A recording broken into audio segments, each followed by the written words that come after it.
নবী বলছেন কোন মানুষ যদি দোয়া করে, এমন কিছু মানুষ আছে যে সে আত্মীয় ছিন্ন করার জন্য আল্লাহর কাছে দোয়া করে, আল্লাহ গো এই ভাইয়ের জন্য এই লোকটার সঙ্গে যেন আমার কোনো দেখা সাক্ষাৎ না হয়, তার সঙ্গে যেন আমার কোনো চলাফেরা না হয়। দোয়া হলো ওটাই তাড়াহুড়া যেই লোকগুলো দোয়া করতে বসে। অনেক লোক আছে বাবজান ভাইজান, অনেক লোক আছে 2-4 দিন সকলে বসে আছেন, বাপ আছেন, বাপ দাদা সকলে আছেন। বলেন একজন আমাদের প্রথম নবীর নাম কি? আদম আলাইহিস সালাতু ওয়াস সালাম। ইনাকে আল্লাহ তাআলা আলাইহিস সালাতু ওয়াস সালাম কে বানানো হয়েছিল। সেই দিন শয়তানকে, সেই দিন ইবলিসকে, এই লোকটা হলো জিন, আল্লাহ তাআলা তাকে সম্মান করে ফেরেছেন। তখন তাদের আর জান্নাতের পোশাক খুলে পড়ে গেল, আর তাদের অঙ্গে কিছু নাই। তারা গাছের পাতকে তারা সিলিয়ে সিলিয়ে তারা তাদের পোশাক বানিয়ে পড়লো এবং আল্লাহর কাছে আর্তনাদ করতে লাগলো। একটাই কথা বলেছেন সূরা বাকারার মধ্যে, সে আয়াতটার মানে নিয়ে এসেছেন যে তারা দীর্ঘদিন ধরে আল্লাহর কাছে দুইজন মিলে কাঁদতে আরম্ভ করলো। তো স্পষ্ট আয়াত দ্বারা বোঝা যায় তারা দীর্ঘদিন ধরে আল্লাহর কাছে এই তাসবিহ পাঠ করেছেন, এই দোয়া পাঠ করতে থেকেছেন। তারপরে আল্লাহ তাআলা তাদেরকে ক্ষমা করে বলছেন তোমরা আমার রহমত থেকে কোনদিন আপনি পাপের কাজে লিপ্ত চান, আমার পাপের করলে বিচার, বাঁচার উপায় নাই, দয়াময় আল্লাহ মাফ করো আমার। মাশাআল্লাহ, আলহামদুলিল্লাহ। দেখেন আমরা মনে রেখেছি অনেক কিছু কথা।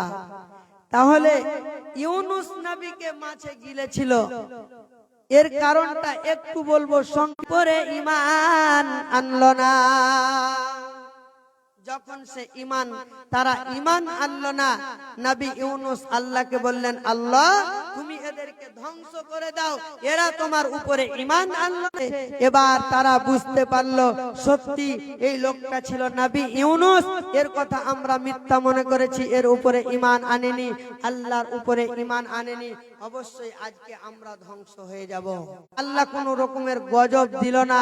তখন নবী ইউনুস মনে করলো যে আমি তো বলেছিলাম যে আল্লাহ তোমাদেরকে ধ্বংস করে দিবে, কিন্তু আল্লাহ তাদেরকে আযাব দিল না, ধ্বংস করলো না, তাহলে তো আমাদেরকে কি করবে? তাহলে তো আমাকে না। সে কি করলো? একটা বোঝাই কিনে তো নৌকায়, মানে নৌকায় অনেক লোড আছে, মালপত্র আছে, মানুষজন আছে। সেই নৌকা একটা সমুদ্র থেকে আল্লাহর পক্ষ থেকে বড় মাছ এসে নবী ইউনুসকে গিলে ফেললো। নবী ইউনুসকে গিলে নিল। আওয়াজটা অবশ্যই কেউ শুননেওয়ালা আছে, না হলে এরা আওয়াজ করবে না। তাই নবী ইউনুসের চিন্তা চেতনা ফিরে আসলো। এবার নবী ইউনুস আল্লাহর তাসবিহ পাঠ করতে লাগলো। নবী ইউনুসের পেটে কোনো খাবার নেই, কোনো আহার নেই, শুধু একটাই তাসবিহ পাঠ করছে, লা ইলাহা ইল্লা আনতা সুবহানাকা ইন্নী কুনতু মিনাজ জালিমিন। হে আল্লাহ আমিও নিজের নফসের উপরে জুলুম করেছি, তুমি পাক, তুমি পবিত্র, কিন্তু আমার একটা কথা অমান্য করার, আমার কথা না শোনার কারণে, আমার হুকুম না নেওয়ার কারণে আমি তাকে আমার সঠিক রাস্তায় আনার জন্য আমি তাকে এই রকম সাজা দিয়েছি। অবশ্যই আমি তাকে ক্ষমা করব। করতে যেতে হয়নি তাকে আপনার 10 মাসে 4টা-5টা আল্ট্রাসাউন্ড করতে হয়নি, ব্লাড রিপোর্ট করতে হয়নি। আজকে আপনার রিপোর্টের পর রিপোর্ট, আল্ট্রাসাউন্ড হচ্ছে, তারপরেও বাচ্চার মুখ টাড়া, বাচ্চার পেটে আপনি সালেহীন। হে আল্লাহ তুমি আমাকে একটা সন্তান দান করো বন্ধু আমার। তারপরে হাজরা আলাইহিস সালাতু ওয়া সাল্লামকে নবী স্ত্রী বাড়িতে ফেসবুক ইউটিউব আপনার বিভিন্ন রকম সিরিয়াল দেখতে আছে, দোয়া না আছে তাসবিহ না আছে আপনার জিকির, আর তার জন্য এই পাপের কাজের জন্য আপনার আমার কি হচ্ছে। আর যারা বসে আছেন ভাই ভক্তজন আমার, তাহলে আপনারা এই মসজিদের জন্য দান পাঠান। আমি আর 2-4 মিনিট বক্তব্য দেওয়ার পরে আপনাদের কাছে একটু হাত পাতবো, আপনারা সকলেই দেওয়ার চেষ্টা করবেন। সবার আগে জানতে পারে তাহার জনম দুঃখী মায়, বিদেশের মাঝে যদি সন্তান মারা যায় সবার আগে তিহার। মায়ের চোখে ঝরলে পানি আল্লাহর রসকাই পা যায়, কান্দে না যেন মাকে সেই মুসিবত থেকে দূর করবে। আর একটি পয়েন্ট আপনাকে দিতে পারলাম, যদি আপনি যখন বিবাহ করবেন আপনার ছেলে মেয়ের জন্য, আপনার সন্তান সন্ততির জন্য, আপনি এই রব্বি হাবলি দ্বারা সম্ভব নয় যে একটা মসজিদ নির্মাণ করব, ইনার দ্বারা একাই সম্ভব নয় যে উনি একাই মসজিদ নির্মাণ করবে। তাহলে আমরা সকলেই 10, 5, 500, 1000, 2000, 5000 টাকা দিব, কেউ ইট দেব, কেউ সিমেন্ট দেব, যেই দিনা কেন আপনার স্ত্রীর জন্য দোয়া করে দিচ্ছি।